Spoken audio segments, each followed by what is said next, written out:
Ladies and gentlemen, good day and welcome to the Q3 and 9-month FY26 earnings conference call of Happy Forgings Limited.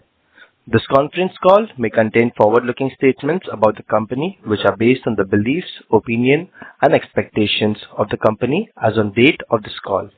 The statements are not the guarantees of future performance and involve risks and uncertainties that are difficult to predict. As a reminder, all participant lines will be in the listen-only mode, and there will be an opportunity for you to ask questions after the presentation concludes. Should you need assistance during this conference call, please signal an operator by pressing star then 0 on your touchtone phone. Please note that this conference is being recorded. I now hand the conference over to Mr. Ashish Garg, Managing Director, Happy Forgings Limited. Thank you, and over to you, sir. Thank you.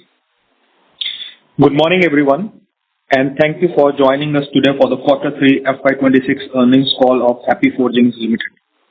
Along with me, I have Mr. Pankaj Kumar Goyal, our CFO, and Strategic Growth Advisors, our Investor Relations Advisors. I trust everyone had the opportunity to review the Q3 and 9 months FY26 financial results and investor presentations which are now available on the exchanges.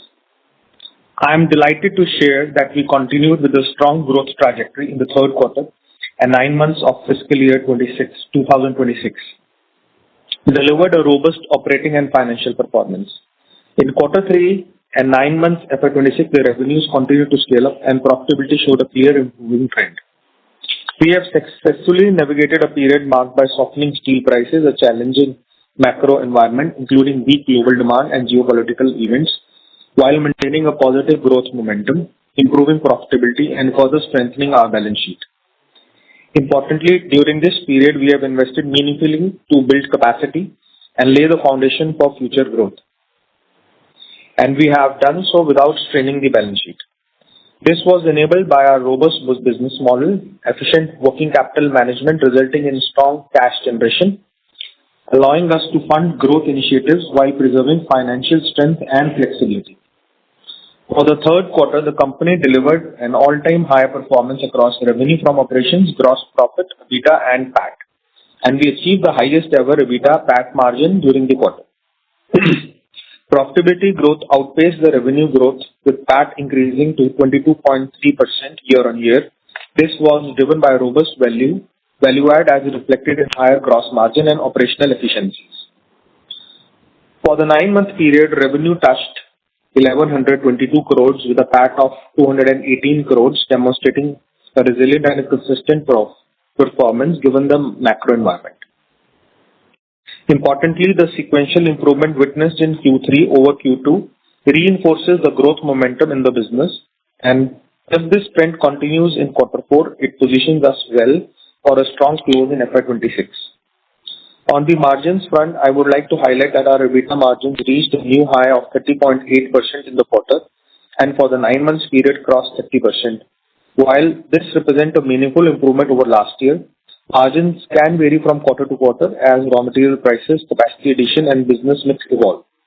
Our focus remains on maintaining EBITDA margins with a sustained range between 29 to 31% over the medium term. Coming to our operational performance in Q3, we recorded a healthy year-on-year volume growth of approximately 14%, driven by a strong uptick across domestic CV, farm, and industrial segments, as well as the passenger vehicle segment overall contributed meaningfully. Realizations remained broadly stable and range-bound, even as raw material prices softened during this period. Going forward, as higher value-add segments scale up, we expect realizations to improve. From a geographic perspective, domestic business delivered strong mid-teens year-on-year growth during the quarter, driven by healthy demand across our core segments, especially commercial vehicle farm equipment. Direct exports remained subdued during the quarter, reflecting both ongoing weakness in certain end markets and tariff-related uncertainties. In addition, changes in Incoterms for select customers during the period resulted in a reclassification of certain revenues from direct exports to deemed and indirect export categories, which also contributed to the apparent decline in direct exports share. However, when viewed on a broader and more meaningful basis by combining direct, deemed and indirect exports, which together account for roughly one-fourth of our finished goods sales. Export market-dependent revenues were largely flat on year-on-year basis. Importantly, this combined export-linked revenue pool recorded a modest sequential increase, indicating early signs of stabilization rather than further deterioration. Following the recent announcements around India-US tariffs and other trade agreements, we are closely tracking developments and await further clarity on the fine prints for these agreements. Directionally, we view these developments are positive for long-term economic growth and industry opportunities. In parallel, some OEMs in CV and farm equipment segments have marginally revised their outlook for calendar year 2026 compared to the guidance issued in Q3 calendar 2025, with industry growth expectations now indicating stability to modest low single-digit growth. Against this background, outlook for export business hence appears more constructive as compared to the previous quarter, which could support a gradual recovery and growth in our existing export-linked business. Moving to our industry segment highlights for Q3 FY26. Our diversified portfolio remains a cornerstone of our strategy. This balanced exposure allows us to effectively de-risk while fully capturing the robust secular growth in the domestic and international markets. Commercial vehicle contributed 37% to our operating revenue in 9 months 26 period. The segment continues to be the highest contributor during the quarter. The combination of the GST rate cut, improving affordability and healthy infrastructure-led demand mainly supported a meaningful pickup in the industry volumes. Also, domestic CV dispatches saw an uptick supported by sustained freight activity. With improving lead indicators in the domestic market such as supportive policy measures and sustained infrastructure activity, we are optimistic about the segments to sustain its strong demand visibility and positive momentum, positioning us well for continued growth. However, the broader global backdrop remains soft, with major markets in North America and Europe yet to show meaningful recovery momentum. Farm equipment contributed 31% to our total operating revenue in 9 months 26. The domestic tractor industry demonstrated growth, supported by favorable monsoons and kharif agriculture output. Industry volumes grew on the back of strong rural demand and improved cash flows. Looking ahead in 27, industry demand is expected to remain stable, supported by normal monsoon assumptions, steady farm incomes, and sustained mechanism trends to agriculture. As for the outlook released by some OEMs, the European and US farm equipment markets are expected to remain broadly stable or range-bound in calendar year 2026. Industrials contributed 15% to our overall operating revenue in 9 months 26. The segment delivered a stable performance in the quarter, supported mainly by demand across power generation, renewables such as wind, railways, oil and gas, and digital infrastructure.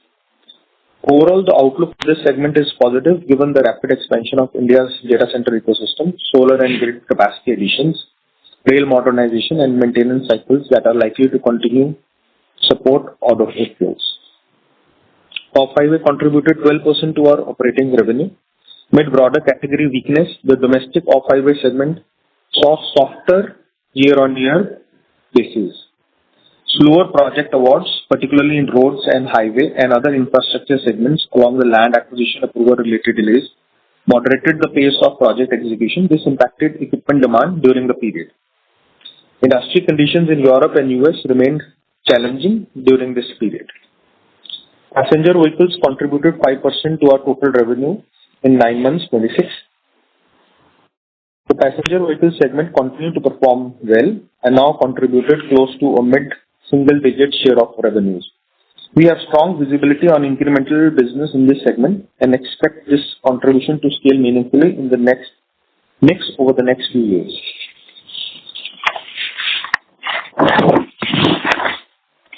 We increased our machining capacity to 68,000 tons, an addition of 9,800 metric tons in Q3 FY26. This expansion is in anticipation of the upcoming demand. Further, we will strengthen our forging capacities by commissioning a new 10,000-ton press in Q4 FY26 and the 4,000-ton press in H1 FY27. To improve our cost efficiency and support our ESG commitments, we have signed a long-term lease for 80 acres of land to develop a captive solar power plant. We anticipated the benefit of this investment to start coming in partly in FY28 and fully thereafter. Furthermore, we are on track with our heavy component-related CapEx, which is progressing well as per the schedule. Looking ahead, we expect domestic demand momentum to continue as global trade dynamics evolve. We hope that export pressures will also subside, paving the way for a measured turnaround in our international markets. We have visibility of new and incremental peak annual business of approximately 800 crores expected to commence from FY27 onwards, which will scale up over the next 2 to 3 years.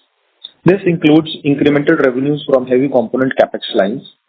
The addition of this business will further strengthen our diversification efforts. A large part of the upcoming business is linked to industrial and passenger vehicles, with nearly two-thirds oriented towards export markets. Consequently, the contribution of industrials, PV, and export-dependent segments is expected to increase meaningfully in the overall mix and have a positive impact on the revenue diversification and profitability as well.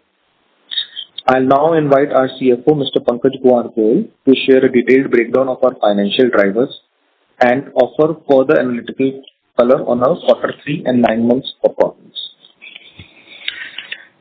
Thank you. I hope I am audible to all of you. Good morning, everyone. Let's now dive into the key financial metrics that define our performance for the third quarter and 9 months period of FY26.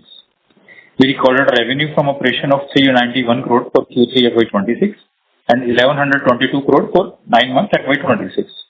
This represents a YOY expansion of 10.4% and 6.2% for the quarter and 9 months period respectively. We registered a YOY volume growth of 13.8% in Q3 FY26 and 7.6% for 9 months FY26. The realizations were marginally lower for both Q3 and primarily due to changes in product mix and lower scrap prices. Gross profit reached 230 crore in Q3 and 663 crore for 9 months, reflecting an uptick of 12.2% and 8.5% YOY respectively. These performance include healthy gross margins of 58.9% for the quarter and 59.1% for 9 months. EBITDA clocked in at rupees 120 crore for Q3 and 337 crore for 9 months FY26, making a year-on-year surge of 18.7% and 10.8% respectively. Consequently, EBITDA margin settled at 30.8% and 30.1% respectively as a result of operating leverage. Profit after tax stood at 79 crore for the quarter and 218 crore for 9 months FY26.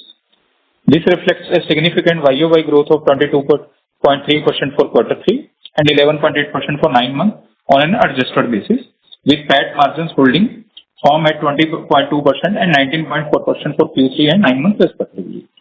I would also like to clarify that we have no financial impact from the new labor codes transition, as our current provisions and practices are already fully compliant with the updated regulations. Our balance sheet remains a core strength of the organization. Through focused working capital management, we have maintained stability relative to working capital levels of H1 FY26. This reduced our working capital intensity combined with our expanding margin profile has translated into robust cash flow conversions, thereby resulting in a 315 crore in cash flow from operation for the 9-month FY26 period. Our treasury position has further strengthened with total liquid assets now exceeding 400 crore. This provides us with a significant buffer and the financial flexibility to fund our growth initiatives from internal approvals. We continue to invest for the future. Our ongoing CapEx program is progressing as per schedule. With 300 crore deployed in the first 9 months of the year, we expected our total CapEx for FY26 to be in the range of 400 to 500 crore, all of which aimed at augmenting our high growth capabilities and enhancing long-term value for our stakeholders. With that, we are ready to commence the question and answer session. I will turn it back to the moderator to invite the first question. Thank you very much. We will now begin the question and answer session. Anyone who wishes to ask a question may press star and 1 on their touchtone telephone. If you wish to remove yourself from the question queue, you may press star and 2. Participants are requested to use handsets while asking a question. Ladies and gentlemen, we will wait for a moment while the question queue assembles.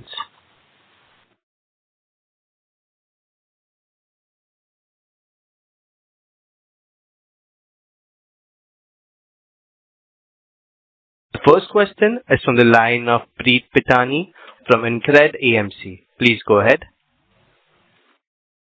Thank you for the opportunity, sir. I only had one question. My question is on the line of gross margin. We have seen the improvement YoY on the gross margin despite raw material headwinds. What has led to such improvement, and what do we expect going forward? Thank you. Thank you.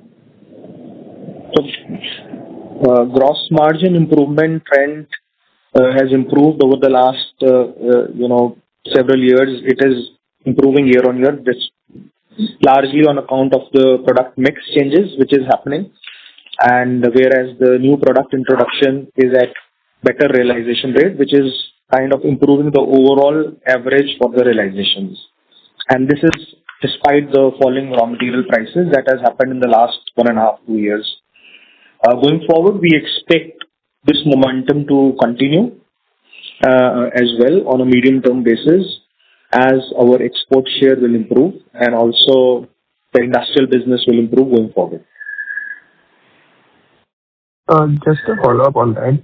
The realization, if I can see that this quarter it was 3% down year on year, and despite we have seen gross margin improvement. So if you could just highlight that. There is a fall in steel prices as well. So you're seeing the total realization base. But if you see the raw material price fall was even more than that. And secondly, it's because of the changes in the product mix. Can you just name what are the top raw materials which have been used along with the percentage of the contribution to the overall raw material base? So we largely consume alloy steel, and alloy steel grades like 1541, 20 MnCr5 or chrome moly grades and carbon steel grades, largely used for automotive requirements and wind requirements. So this is the base that we consume. And we also consume some bit of stainless steel in our product. Thank you, sir. I'll join back in the queue.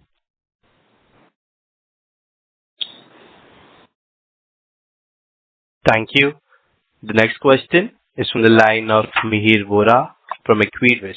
Please go ahead. Yeah, thank you for taking my question. So, sir, just one clarification on CapEx, that what would be the 9-month CapEx that we have already incurred and some projection for the FY27 CapEx number as well? Sure. So we have already completed a capex of almost 300 crores in 9 months this financial year, and the expectation for next year is close to 400 crores, excluding solar project. Including solar, it will be close to 480 crores. Okay, all right.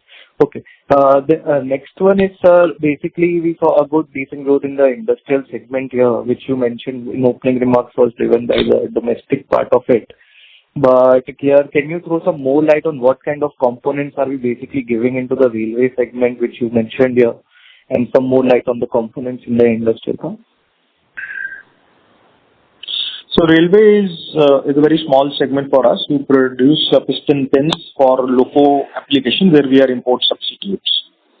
And within industrial, we supply crankshafts as well as wind pinions. The large crankshaft goes for heavy genset applications, and the wind pinions are for wind gearboxes.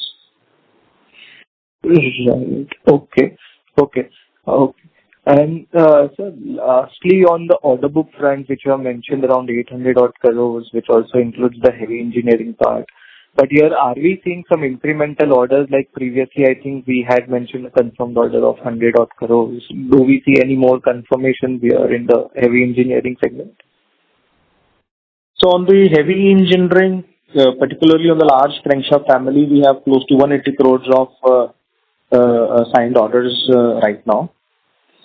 And going forward, we are waiting for the capacity to come in place, but we are already in discussion with several OEMs for this project.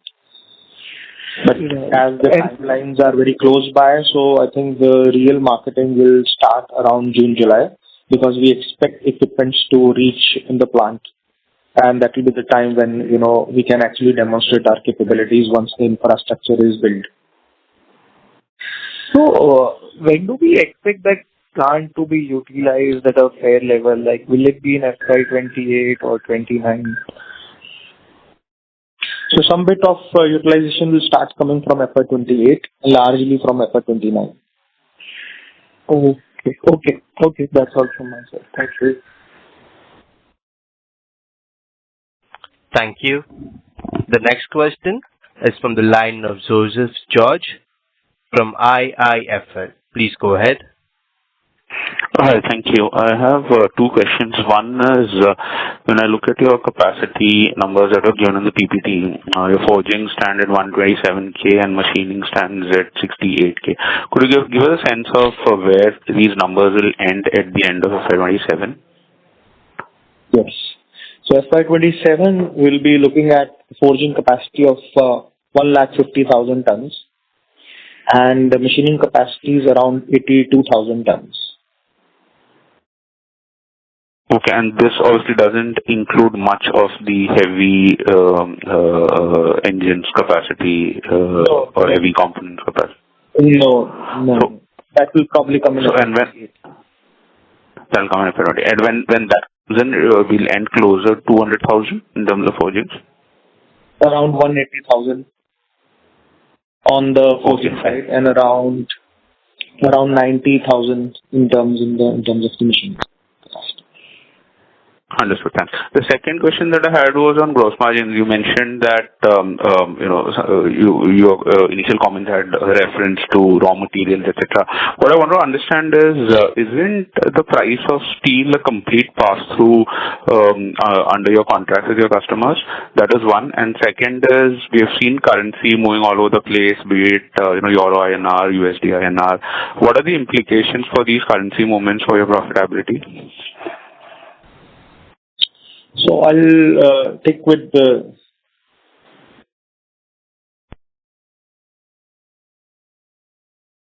steel is a pass-through in most of the cases. You can say almost 85% of the business steel is a pass-through, but there is a lag of 1 month, and in export there is a lag of 1 quarter. But scrap is not pass-through, so whatever scrap gain or loss comes, that goes directly in the EBITDA. So if you see last year till December, we have seen scrap prices falling, and going forward we see scrap prices improving as well. So the new contracts probably will get signed now for the scrap prices will be at a better realizations, better prices, as it has started to move upwards. But on the steel side, it is a pass-through for us, and on the domestic side, it is passed with a 1 month lag, and we have sufficient inventories to actually cover that. With regard to Forex in some of the contracts is a pass-through mechanism, and in some of the contracts is a long-term agreement where we hedge our currency on a long-term basis. So we work on both type of contracts, but largely on the open contract we follow a hedge policy right now. It is more significant. Okay. How long are your hedges typically? Duration? It is typically for 1.5 years. Looking forward. Understood. Thank you. That's all I had. Thank you. The next question is from the line of Sahil Sanghvi from Monarch Network Capital. Please go ahead. Yeah, good morning, sir, and good to see the numbers improving. Congratulations on that. Also on holding a very strong margin number. I have two set of questions. One, if you can give me the split of what was the growth in the domestic market and the growth or the degrowth in the export market. If you can split that in whatever manner possible, revenue, volumes. Okay, sure. So, roughly 55% of our revenue comes from domestic CV and domestic farm business. So, where in terms of value, we have grown by almost 22%, you can say on an average, in terms of value. In terms of volume, 22%, right? Yes. On the domestic CV and farm, which is around 55-57% of our revenues. Whereas on the off-highway side, we have witnessed a degrowth, both domestic as well as international, and we have one large customer where we have seen this, actually dipping. On the CV export side, we have seen a weakness where there is a degrowth to the level of almost 10-12%, both in Europe as well as in the US market. And the degrowth is more on the US business on the CV side. On the farm export is very small percentage. It's a new vertical where we have seen growth. And on the PV side, we have seen on the domestic as well as export side a growth of almost 37% year on year. So that is something which is ongoing. So largely on the degrowth side, it's off-highway business where we have seen a degrowth, and the CV export business, which is where we have seen this degrowth. Right, sir, and this is very elaborate. My second question is to understand what happens to the new orders next year, especially on the export front, if the demand remains subdued. So we have a very strong new order book as such, but what kind of visibility do we have of these orders getting converted at the right time? Anything you can explain on that? So on the export side, we have largely 3 programs on and largely for US, which is for the industrial sector for gensets, which we have already started ramping up, and we have a visibility for the entire year. Thanks to the tariff situation that, the numbers are very clear now. On the EV business, we are already ramping up, already started the ramp up in December. Started from December on the EV export business, which is indirect exports to North America. And the third large order that we have is for the PV sector export. Over there as well, the visibility is there that we have to build stocks in US warehouses in September. So we'll start ramping up from May, June onwards on that business as well. And that is not related to CV. That's a PV program where volumes are established, and not much of a variation is seen as of now in terms of volumes for that. So that's the visibility we have on all these 3 projects. And we expect export percentage to improve meaningfully from second quarter of next financial year. Got it, sir. Got it. Very helpful. Thank you, sir, and all the best. Thank you. Thank you. The next question is from the line of Akash from NVAFM. Please go ahead. Yeah. Thanks for taking my question. So just wanted to understand from very quarter-on-quarter perspective, I think we have seen a realization dip by almost 5%. So just wanted to understand, and due to which we have also seen a kind of gross margin dipping on a sequential basis. Just wanted to understand, which segment is a margin driver for us, or which segment has basically fallen off due to which we have taken a hit on our margins, is what I wanted to understand.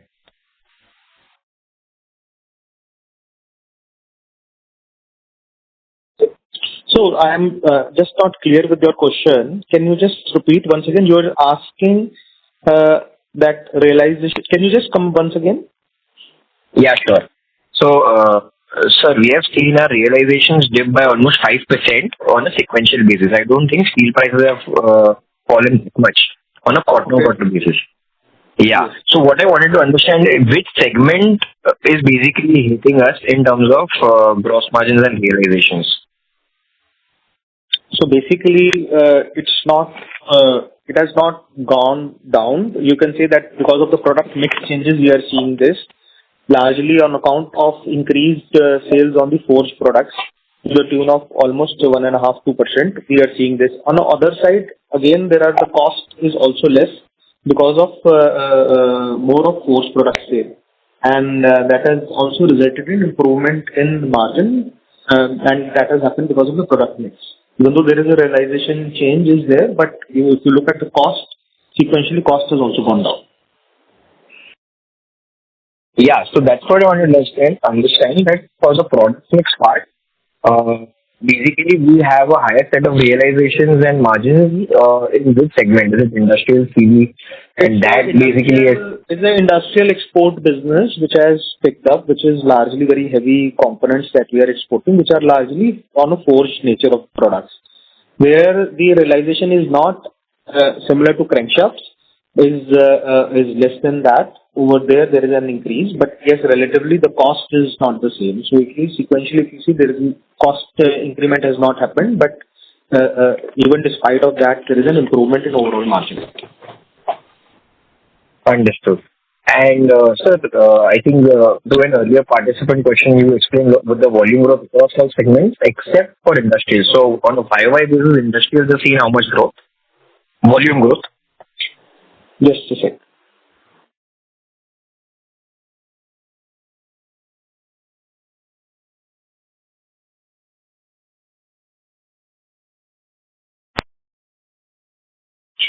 So around volume growth on industrial is around 2%. Understood. And my last question will be for FY27. I think we are installing a 10,000 ton forging press line this quarter.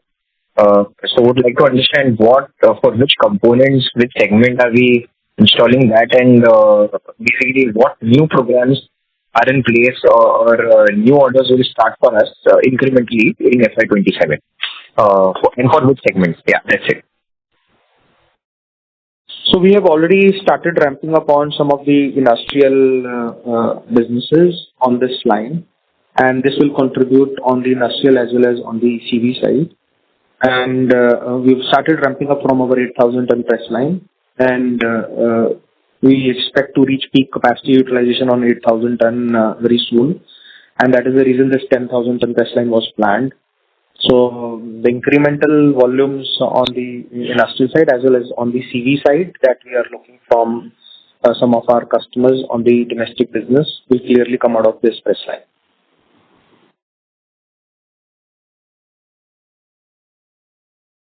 Understood. Thank you. I'll come back again. Thank you. The next question is from the line of Nitin Agarwal from JM Financial. Please go ahead. Yeah, thanks for the opportunity and congratulations on great set of numbers. I just wanted to have your thoughts about the recent deal with the US. Some of the components fall under 232 section. So where are we? What kind of a duty, are we expecting on our product exported to the US market? I know a lot of clarity is required, but wanted to know yourself. Will it be zero under 232 section or 18% kind of a duty? So, it is still not clear. See, in most of the cases, the duty is paid by our customer. So we have not kept it in our scope. And it also depends how they are importing it and how they are getting it cleared, prior to this situation. Because they cannot change that terms if they are importing under certain clause. So different customers are importing and, getting it cleared in a different manner. So it's very difficult to say, yes, there are definitely ways and means to get it cleared under 18% as well.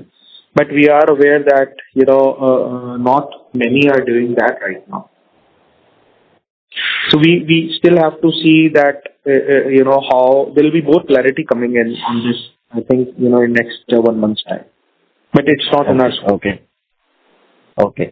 So, just one more question on that as well. So, if we are coming to 18% duty, do we get a competitive advantage to, companies which are based out of China? So, do we get additional business from US?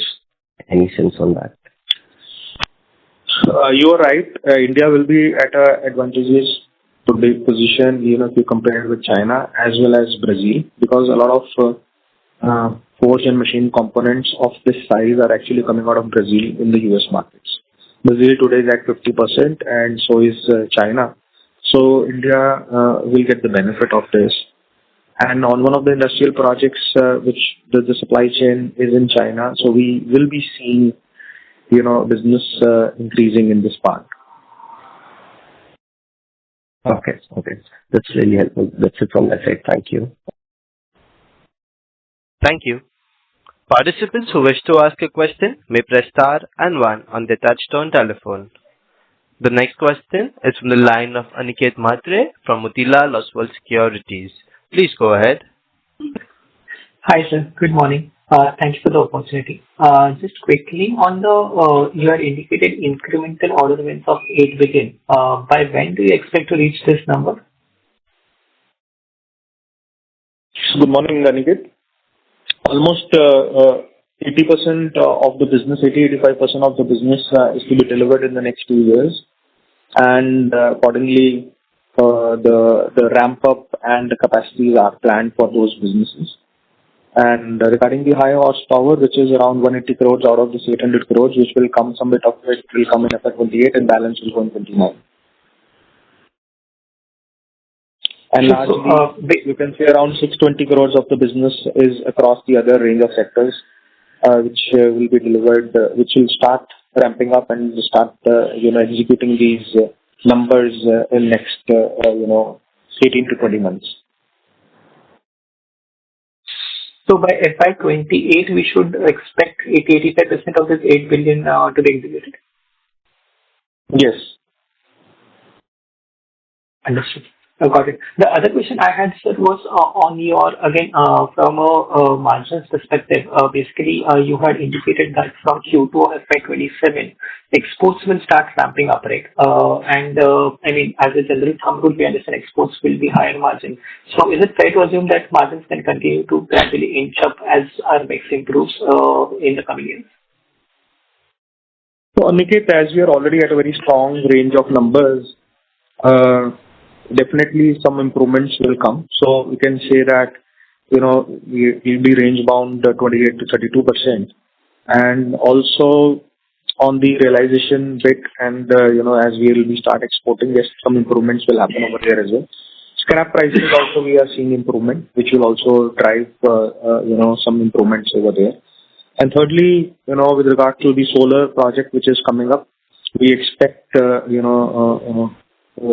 that to also improve our power cost, starting from third quarter, because it will roughly generate around power for almost 25 to 30 crores per annum. So the solar project itself, I guess, should be about a 50 basis points improvement, if I'm not mistaken. Aniket, can you repeat? You were not clear. No, sir, I was asking about the solar project. What kind of benefit can we expect from the in terms of our margins once it's fully operational? So we expect to reduce our power cost by 25 to 30 crores per annum.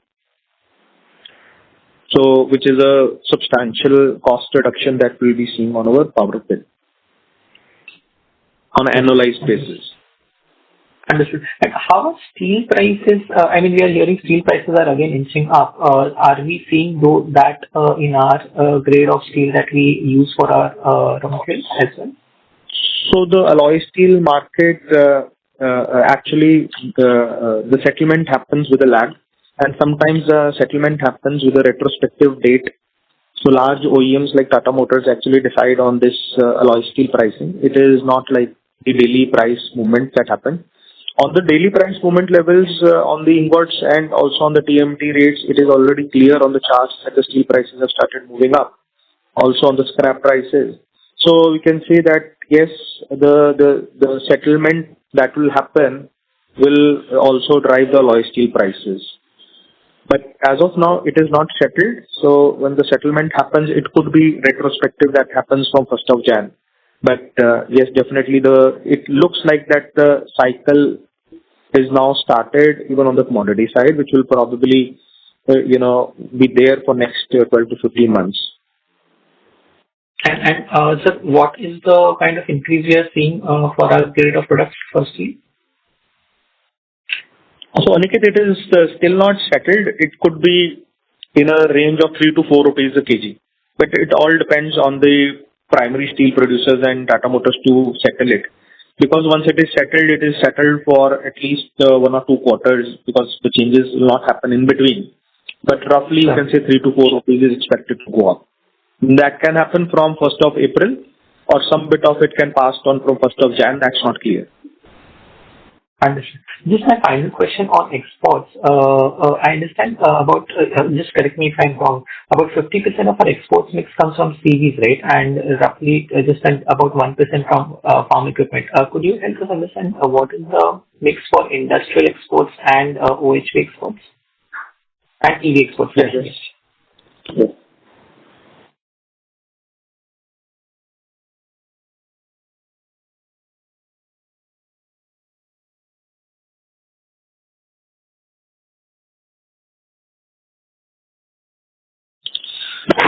If I combine direct and indirect, so 3% is off-highway exports, 8% is industrial exports, and 4% is the farm equipment exports. And PVs? CV is around 10 to 12%. Balance would be passenger vehicles. Passenger right now is very small. We have just started from December onwards. It is just 1% right now. So we expect this percentage to improve going forward. Got it, sir. That's it from my side. Thank you and all the very best. Thank you. Thank you. Participants who wish to ask a question may press star and 1. The next question is from the line of Vijay Pandey from Nuvama. Please go ahead. Hi, sir. Thank you for taking my question and congratulations for a good set of numbers. Couple of questions. I just wanted to understand if you can tell us that order pipeline of 800 crores. So what will be the bifurcation in terms of industrial, commercial vehicle, off-highway, and passenger vehicle? Yes, just give me a minute.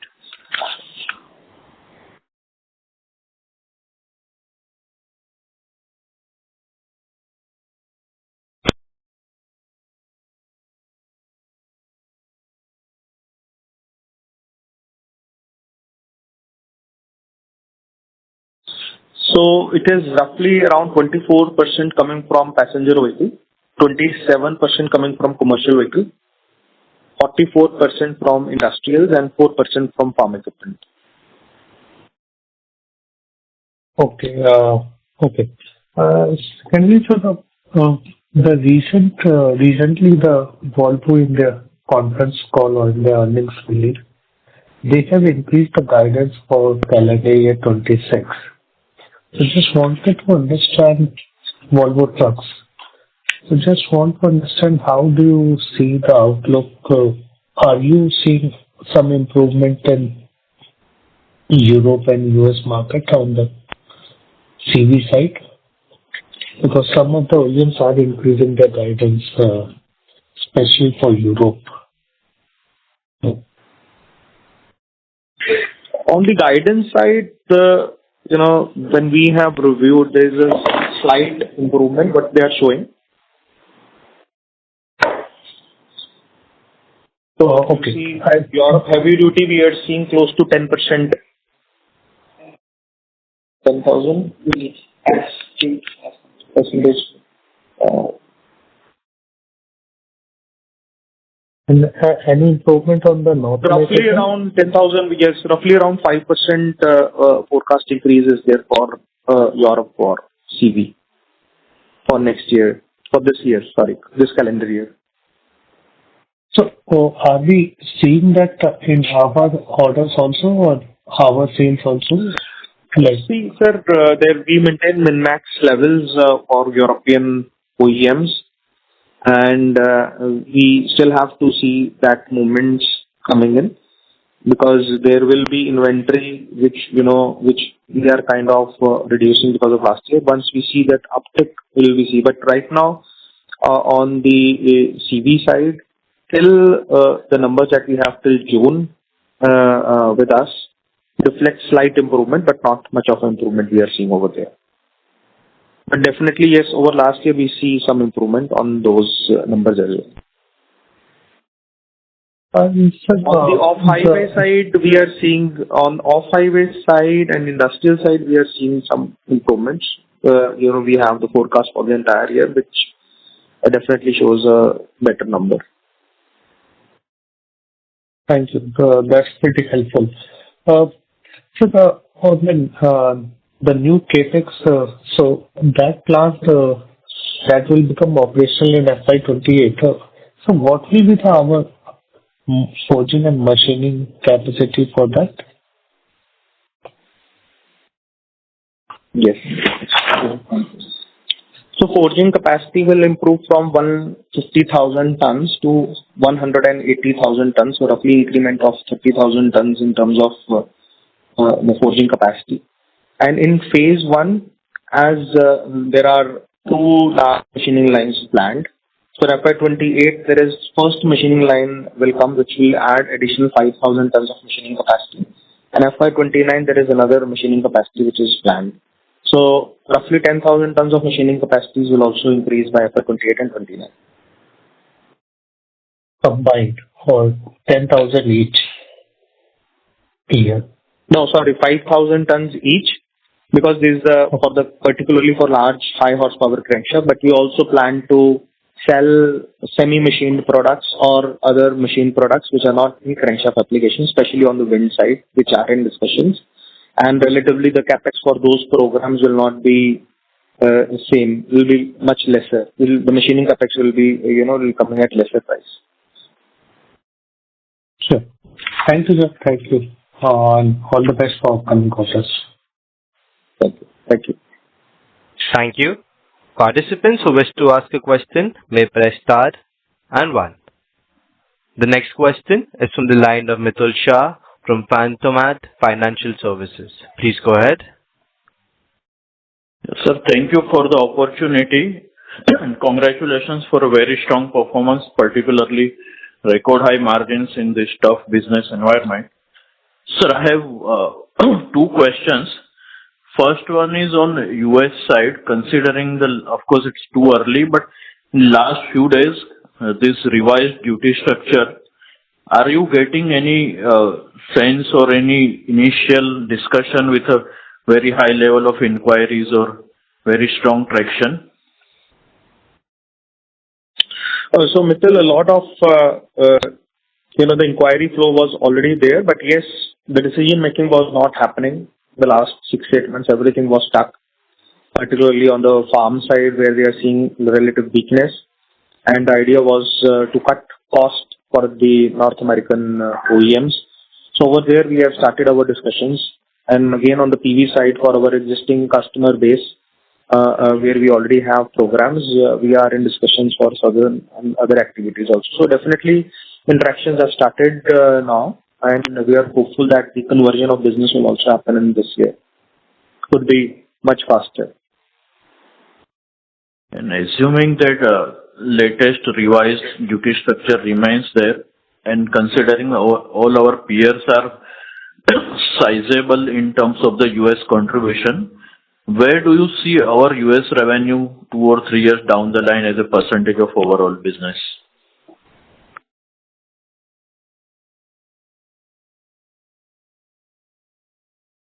So, Mithul,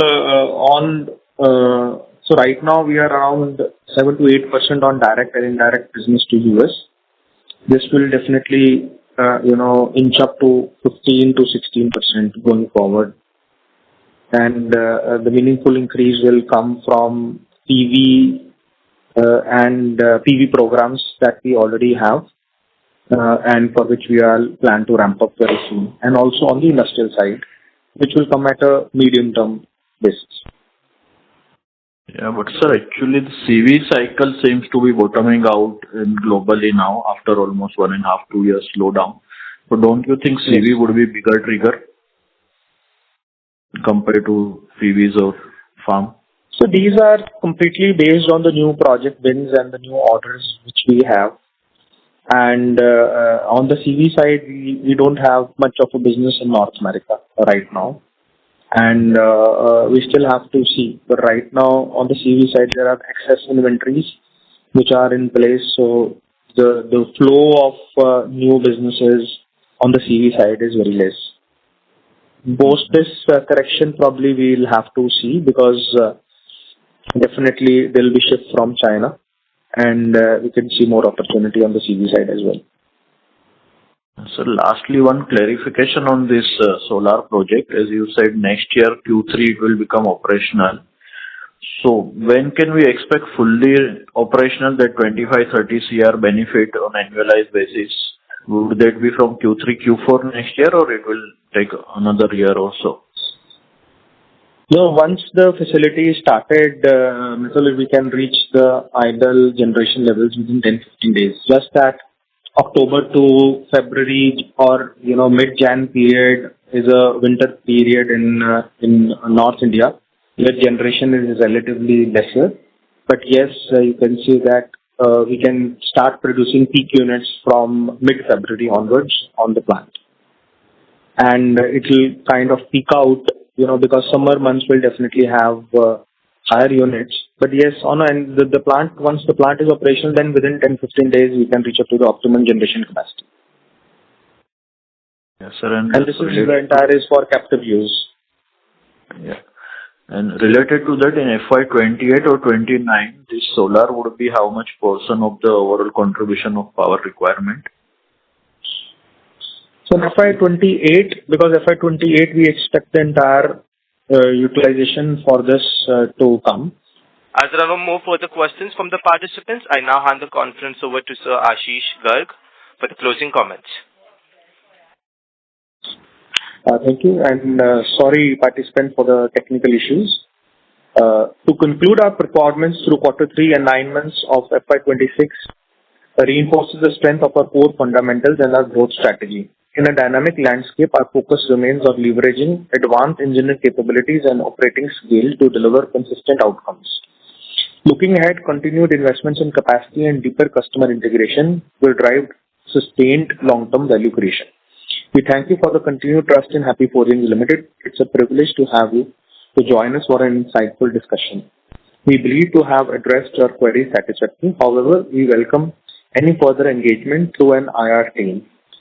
Should you have any follow-up questions, please reach out to SGA, our investor relation partners. Thank you for joining us today. Thank you. On behalf of Happy Forgings Limited, that concludes this conference. Thank you for joining us. You may now disconnect your line.